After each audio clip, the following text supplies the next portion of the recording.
Unit 2, page 17. Listening skills. Exercise 5. You will hear part of a lecture about studying history. Listen carefully and answer questions 1 to 3. Good morning, everybody. I'd like to begin this term's lectures with a discussion of the various sub-disciplines in history. Before I do that, though, can I refer you to the handout you picked up on the way in? It deals with two general topics. The first is, why study history? And the second is, what is history? Neither of these questions has an easy answer. In fact, people have been asking these questions for as long as history has been studied. However, as you are mostly new students to this subject, and we have some students of economics with us also, I feel you should have some background to these basic questions. Anyway, it's all in the handout. I might add that, for me personally, the most important reason for studying history is that I find it exciting. Our ancestors can remain, if we want them to, a mystery, a closed book, a blackness that we never see into, or we can come to know what motivated them and discover how that led to the world we live in today. Unit 2, page 17. Listening skills. Exercise 9. Now answer questions 4 to 10. You who have chosen to pursue the study of history are very fortunate. This is a time when we can talk not just about history, but histories. Traditionally, history was seen as one subject, and the subject matter was clear. It was about kings and queens and wars. Additionally, it was about states and empires, or groups of states. This is what we now call political history. The subtopics were the parts of the world, for example, the history of China or of France. History has moved on somewhat, and we can learn a lot about current views of history by looking at the proposed lecture topics in our leading universities. In fact, you'll see that even the simplest definition of history, that it is about what happened in the past, is up for grabs. Some of the more, how shall I put it, progressive areas of study are as much about what should happen in the future. One example of this is the field of postmodern history. Likewise, feminist history looks at the past to make sure the future will be different, and it uses the past to assist in its efforts to make the future as it wants it to be. Somewhere in the middle of these two extremes lie a range of areas of study which have developed over the modern period, replacing the traditional idea of political history. These are by now mostly well established. You can study social history or economic history. Social history asks about the ordinary people and their lives, not just their daily lives, but their contribution to changes in our society. Ordinary people have desires and wishes which they try to put into effect, and this has a massive effect on social development which was not fully understood in the traditional study of history. By the way, one area of traditional history which I forgot to mention, but which has had a resurgence of interest in recent years, is the area of military history.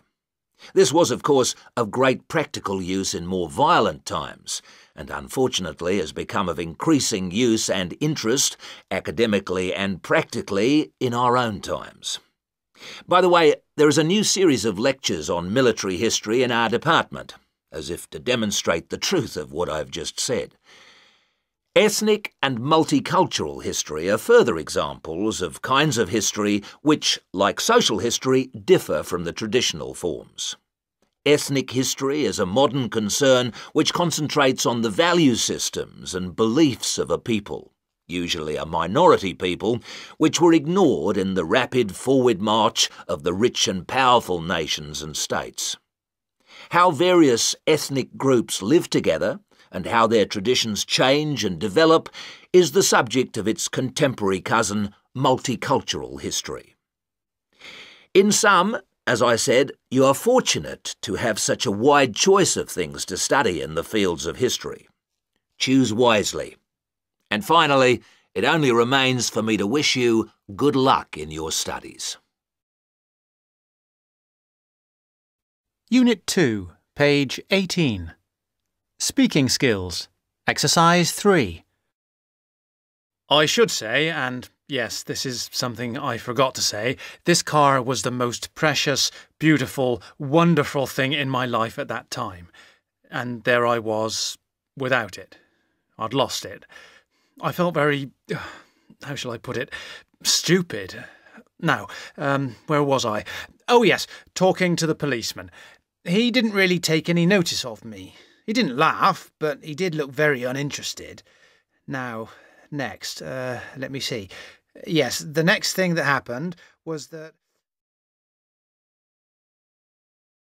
Unit 2, page 20.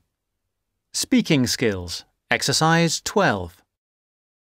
A. I can remember my favourite childhood toy. B. I can't remember my first holiday. C. I can recall a time when I got lost. D. My first day at school was a day I can't forget. Unit 2, page 21. Exam listening. Section 3. You will hear some students talking about an assignment. Listen carefully and answer questions 21 to 25. Hello, Tom. Hello, Anne. What have you been doing? Oh, just sitting around, catching up with some reading. I've had a great time. You know we're doing this assignment on... what is it? Museums, their costs and benefits. That's right. Well, I've been to the Sandgate Museum. It was really good. These local museums are really interesting because they connect people with the history of one special place. We all know about kings and emperors and battles and wars, but local museums tell us about the everyday lives of ordinary people, and that's why they are so important. I'm not so sure about that. I think they are of interest, but they're so small that they can't give a true picture. They do their best. I don't really agree. They do give a true picture, but perhaps not a full picture. It's the truth, but not the whole truth. I think the smallness is the number one problem. Because they're small and local, they attract few visitors.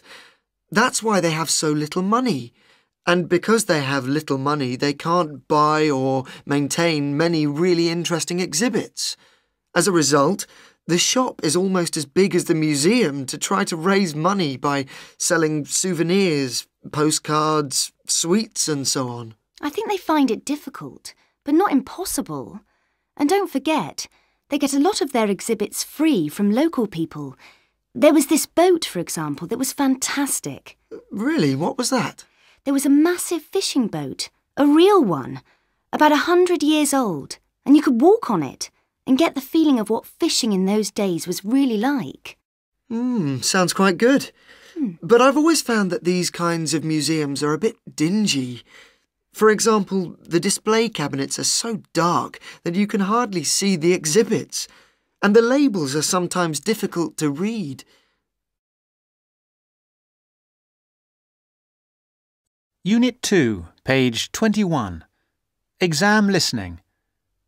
Now answer questions 26 to 30. So coming back to our assignment, what we've got to decide is whether these museums should be funded by the government or just by local people. I think it depends entirely on what kind of museum it is. How do you mean? Well, take local history museums. They are small, so they won't survive without financial support.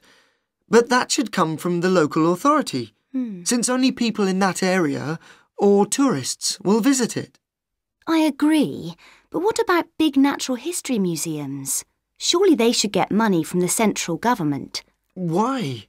Children who want to learn about nature can go out into the countryside with their school teachers. They could survive from donations, and they get loads of visitors anyway. The state should spend more on science museums, since not enough people are studying science these days. I'm not so sure. But I do think a sort of museum which should not get public funds is the craft museum. Yes, like museums of cotton weaving. Yeah, which are of interest to only a very small number of people, and they should pay for it. I agree. But a working farm is a different thing again. That's something from the past of all of us, and so it's important to the local community. Kids can learn a lot too. That's the sort of thing that the local government should be spending its money on. Yes, I agree. Well, I think we've got plenty of ideas for our assignment.